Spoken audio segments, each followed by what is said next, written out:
Hello मित्रांनो, आजच्या व्लॉगमध्ये तुमचं स्वागत आहे. तर आजच्या व्लॉगमध्ये तुम्हाला एक आढळून आलं असेल की बाबा आज रिसेंटली एक 3 जे मुलं होते ते मोबाईल बघत बघत त्यांनी आत्महत्या केली. पण हे आपण कधी दाखवत नाही, कोणत्या आपण रिॲलिटीमध्ये बघितलं नाही. आता रिसेंटली ती न्यूज आली. तर आता आपण त्या गोष्टीवर कधी लक्ष दिलं नाही.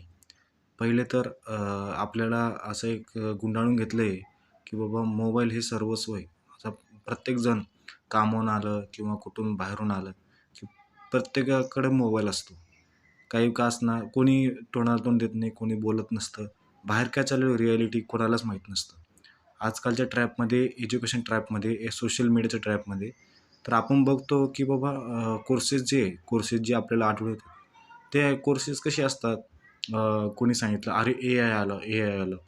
ते नवीन माणूस येतो, रिसेंटली ग्रॅज्युएट असतो, तर त्याला लगेच ए-आयचा कोर्स कर, तर त्याच्यामुळे तुला नोकरी लागून जाईल. पण ट्रॅप का असतो? ट्रॅप असा आहे की बाबा तो व्यक्ती कधी लागतच नाही. त्याला खूप मेहनत करतो, खूप मेहनत करतो. आता 1 वर्ष झालं, 2 वर्ष झालं, तो प्रयत्न करतोच आहे, तर त्याचा कधी नंबर लागत नाही आणि तो अडकून बसतो. 2 वर्ष त्याचे वाया जातात. नंतर मग शेवटी नंतर निर्णय घेतो. नंतर कुठेतरी 10-15 हजारावर नोकरी करतो. तर हे जे ट्रॅप आहे, खूप मोठं ट्रॅप आहे आणि हे ट्रॅप आपण पाहिलं तर जे सिक्रेट गोष्टी आहेत, सिक्रेट गोष्टी म्हणजे बघितलं गेलं की बाबा आजकाल राजकारणामध्ये इतकं काही गोंधळ चालू आहे. सध्या पैसे कुठून येत आहेत, काय येत आहेत, ह्याचा काही म्हणजे त्याचा काही बजेटच नाही. म्हणजे कुठून काय येतंय ह्याची काही गॅरंटीच नाही. माणसाला कमी लेखलं जातंय आणि मुलींना जास्त लेखलं जातंय आणि मुलांची जी कमकुवत आहे खूप वाढत चालली आहे. आजकाल आपण बघतोय मुलं जास्त करतायत, मुलं कामं करतायत, हे करतायत, ते करतायत. पण काय लोकांमुळे पूर्ण पुरुष जाती ती वाया घेत चालली आणि हे बायाचं इतकं म्हणजे हे चालू आहे, सध्या ट्रॅप चालू आहे की बाबा लग्न करा, नंतर मग लग्न झाल्यानंतर डिवोर्स दिलं, डिवोर्स केल्यानंतर परत कोणी भरायचं, चुकी तर कोणाची असते? मुलींची असते. त्याचं कोण भरपाई कोण करतं? मनुष्य करतं. ह्याचं मेंटेनन्स चार्जेस त्यालाच द्या. तो एकदम अडकून बसला आहे. दुसरी गोष्ट अशी की एज्युकेशनमध्ये आपलं शिकवलं काय 4 वर्ष झाले. आता मीच इंजिनिअरिंग केलेली. 4 वर्ष झाले. इंजिनिअरिंग केली. इंजिनिअरिंग केल्यानंतर काय?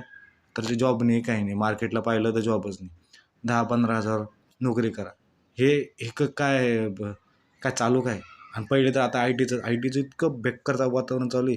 प्रत्येकजण म्हणते आय-टी, ए-आय आलंय, ए-आय आलंय, आय-टी आलंय. ते इतकं बेकार चालू आहे. सध्या आता माझा मित्र आहे. 2 वर्ष झालं. त्याचंच एक सांगतो तुम्हाला उदाहरण. तो पुण्याला आहे. आत्ताच गेला इलेक्ट्रॉनिक्स आणि सी-एस आहे त्याचं. दोन्ही मिळून आहे. तर तो गेला आहे पुण्याला, तर अजून त्याला जॉब लागला नाही. इंटर्नशिप केली. भाऊ अजून शोधतोय. तर तुम्ही एक विचार करा, तुम्ही ज्या डायरेक्शनला जाताय ते डायरेक्शन योग्य आहे का? आता तुम्ही हे बघा, तुम्हाला फक्त एवढं फक्त सांगायचं झालं आणि मला फक्त एवढं सांगायचं की बाबा ह्या जगात चालू काय आहे नेमकं? आपण कधी शांत चित्तानं असं कधी विचार केला आहे का बाबा मोबाईल सोडून द्या. मोबाईल सोडून द्या म्हणजे अर्थ त्याचा आहे की बाबा मोबाईलमधलं बघणं सोडून द्या. मोबाईलमध्ये चांगल्या गोष्टी असणं ते योग्य आहे, पण खूप कमी प्रमाणात आहे. सगळेजण म्हणतात मोबाईल आहे वापरा, पण चांगल्यासाठी वापरा. चांगलं कितपत असतं, जो लिमिट असते त्याची पण. चांगलं कधी मोबाईल दाखवत नसतं. आता आजकालच्या युगामध्ये जे आपण YouTubeवर टाकतो, जे आपल्याला आवडतं, त्याच लाईफमध्ये तो जगतोय. जसं की आता मला क्रिकेट आवडतं, तर क्रिकेटमधलेच काही व्हिडिओ पोस्टिंग वगैरे चालणार आणि एक बघतोय की बाबा देवाधर्माचं बघतोय, त्याच्या YouTubeवर तोच चालणार. म्हणजे प्रत्येकाचं वेगवेगळी लाईफ आहे आणि आजच्या ह्याच्यामध्ये कोणी एकमेकाला बोलत नाही आहे. नेमकं चालू काय आहे? आणि जर आपण बघतोय, एक व्यक्ती जेव्हा आपल्याकडून जाते, एक व्यक्ती जर जागोच आपल्या राहणारा व्यक्ती, तो रिसेंटली जातो. 1 दिवस आपण थांबतो, 2 दिवस रडतो, तिसऱ्या दिवशी परत त्या रुटीनला लागतो आणि परत तेच करायला लागतो. खूप खूप वाईट अवस्था चालू आहे सध्या तरी आणि जर बघायचं गेलं तर ह्या युगामध्ये जर विचार केला आपण तर स्त्रीप्रधान असं म्हणलं जातं बरं का. कारण की स्त्रीला खूपच मान दिलं जातं. पुरुषांना गिनत नाही आहे. हे तर खूप खूप म्हणजे खूप असं झालं आहे की बाबा रिसेंटली मी बघतोच आहे. खूप सारे अशी उदाहरणं आहेत, जे की अजूकही खेळत आहेत.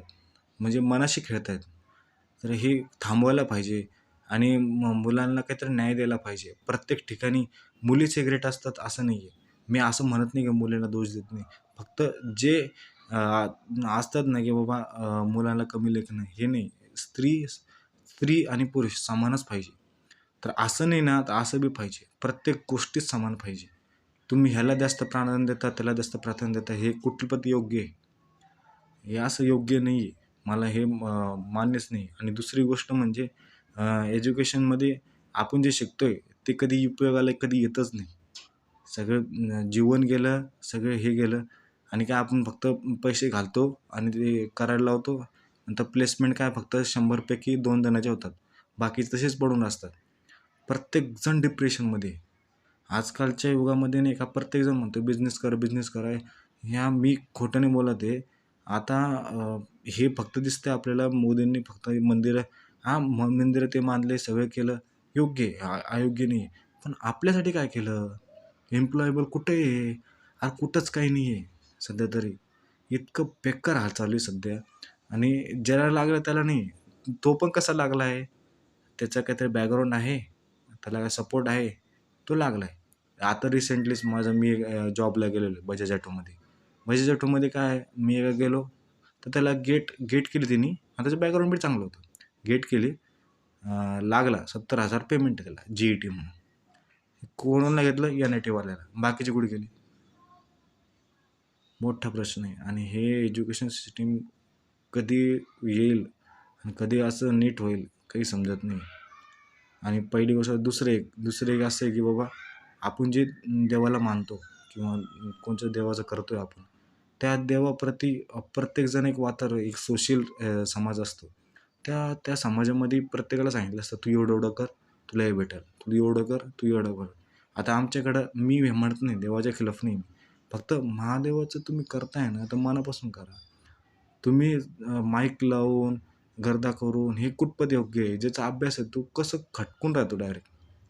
म्हणजे त्याची समज आता 10वी एक्झाम चालू आहे, तर 12वी एक्झाम चालू आहे, तर त्यावेळेस त्याचं काय होईल? माईक चालू राहील, गर्दा चालू राहील. मी हे म्हणत नाही गर्दा आहे म्हणून ते. पण माईक चालवून काय? तुम्ही माईक बंद करून करा ना. नाही नाही कोण म्हणतं का?